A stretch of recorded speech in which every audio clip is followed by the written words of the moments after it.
bionic shoulders. What can you share about that? Yes, I had surgery on one shoulder after my freshman year, one shoulder after last year. So we were together. Sorry. Oh, my fault. Not too far. Yeah, so they were labrum surgeries. They're a little bit more extensive than a regular labrum. But like I said, all healthy now, and it's starting to work.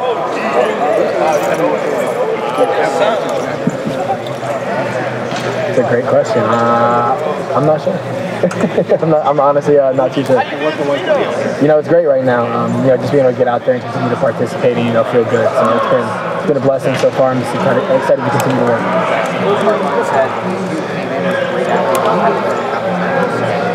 What's been the toughest part to watch?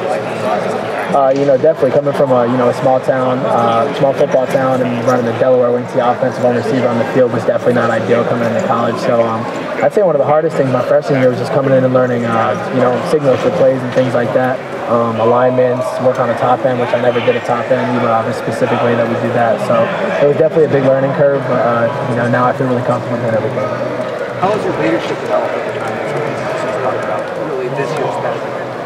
Yeah, I really felt like my first 2 years I couldn't really develop as a leader much, just based off my injuries and stuff, and I wasn't contributing the way I wanted to. But the past 2 years I feel like I kind of starting to grow into that leadership role and continue to excel at it. I'm an older dude in the wide receiver room now, so I feel like a lot of young kids need someone to look up to. Somebody's been through it, somebody's been through not having things go their way all the time. I guess how was that adversity just as a person?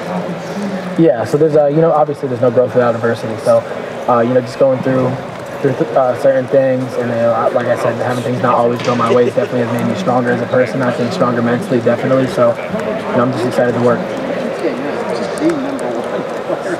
That's a lot of pressure for guys, especially coming from a wing T offense. You're probably thinking, okay, that's nice, but I don't focus on that. That juxtaposition.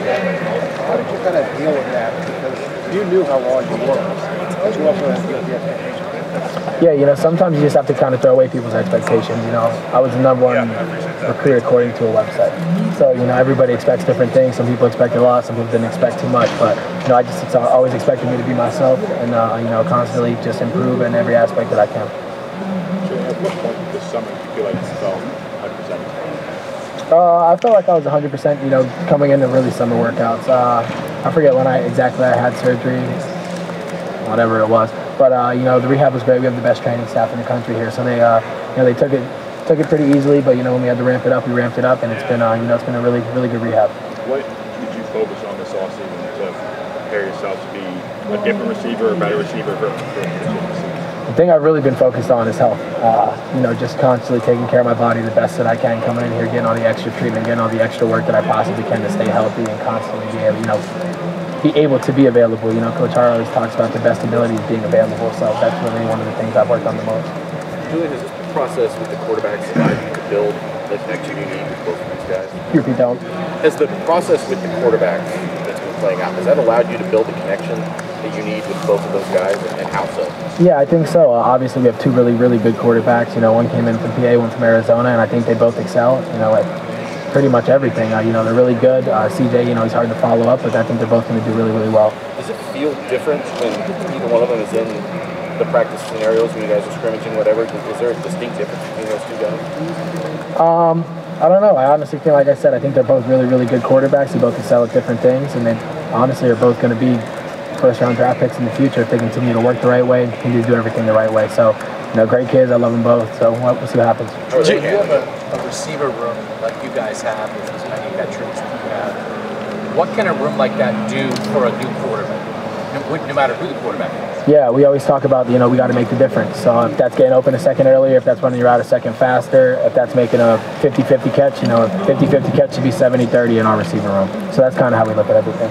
How much does the new talent that rolls into that room every year, how much does that serve from a motivational standpoint for older guys, Julian? I mean, is it every day is no day off? How would you explain it? Yeah, there's definitely no days off in the receiver room. We had a ton of young kids come in with a ton of talent, and sky's the limit for them. But everybody comes in ready to work. Everybody comes in trying to take somebody's spot. So that's kind of just something to keep behind all the time. And can you explain the ethic that's been developed in that room from a standpoint of that? Was it there when you showed up here? I mean, and And how has it, I guess, gotten bigger as the couple of years have gone along? Yeah, I would say it's been there before I even got there. You know, the expectation in Zone 6 in the wide receiver room here is catch every ball, make every play. We're the difference on the offensive side of the ball. So, you know, we want to come in, like I said, we want to make every single play. We want to make it easy on the quarterbacks, make it easy on the O-linemen, and just do everything that we can in our power to be great as a team. If Ryan went with a 2-quarterback set to start the season, would that, you think, have an effect on you personally, if not maybe the rest of the room? No, I don't think Coach Day is going to make a great decision regardless. You know, he's the head dude here, and he always has run the program great, so nobody's really going to question it. I don't think it's going to have that much of an effect on anybody in the receiver unit, O-line unit, defensive unit, or anything like that. You think it would be pretty seamless? Like, let's say, you know, Kyle comes in first quarter, Devin second quarter, maybe even alternate drives. You don't think that would have much of an effect on the rest of you guys? No, I don't think it would. Like I said, they're two great quarterbacks, they're two great kids, and they always put their head down and they always do all the hard work. So I'm excited for both of them. How would you kind of just assess your Rocky. Yeah, I mean, you kind of know how it went. A couple bumps and bruises here and there, a couple injuries that kind of sidelined me for a little bit. But, you know, it's been great. And like I said earlier, there's no growth without adversity. And if you can't grow through your adversity, then, you know, obviously this is not going to be the place for you. What are your expectations for this year?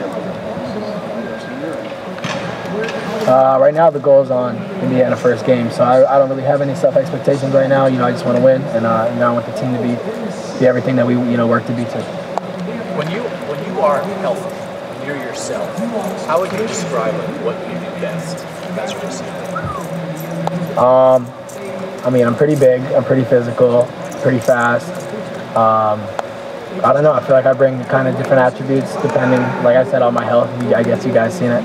But like I said, I always feel like size and speed have been my biggest advantages. You know, DBs aren't always the biggest. I'm a little bit bigger than them usually, but you know, just being able to come out and be a playmaker. How much does being healthy allow you to be even more physical? Like you said, you seem to have that ability, but I would imagine, you know, like shoulder stuff, right? Maybe you couldn't have been all of that at times. Yeah, you know, there was definitely some issues with my shoulders, and I dislocated them a bunch of different times, which nobody really ever knew about, but it just kind of happened, and you pop it back in and you keep going. So hopefully with some screws and everything going on in there, they'll stay in place and we'll be good to go. Did you have times in games where like your shoulders would pop out and you like, have you played when you had trouble like lifting your arms up or anything, you know what I mean? Like, and yet you're trying to catch footballs? Yeah, no, it's happened before. It happened a lot in practice. There's nothing I could do about it. There's no more damage I could do to it. So it's just kind of playing through pain and playing through your pain tolerance. But how can you catch a football if you can't lift your arms? Got to figure it out one way or the other. You can do that now. All good with that now? All good now, yeah, we're all set. You talk about your speed. Have you ever ran a 40? Here? No. Just in general? Yeah. What was your time? In high school. I'm a low 4-1, or low 4. Okay. 4-4. Right now I'm not sure what I'll run, but we'll see. How did that impact your ability to make contested catches? You're talking about, you know, your arms trying to, out physical as DB. Yeah, it definitely had a little bit of an effect, but it's no excuse mentality. You know, plays I didn't make. I'm not going to blame it on having bad shoulders or anything like that. During fall camp, favorite snack? Last question.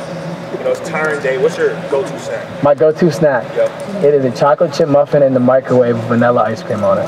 How much time in the microwave? I thought you were off. 30 seconds in the microwave. I started sugar during camp. Appreciate you guys. Thank you, Julian.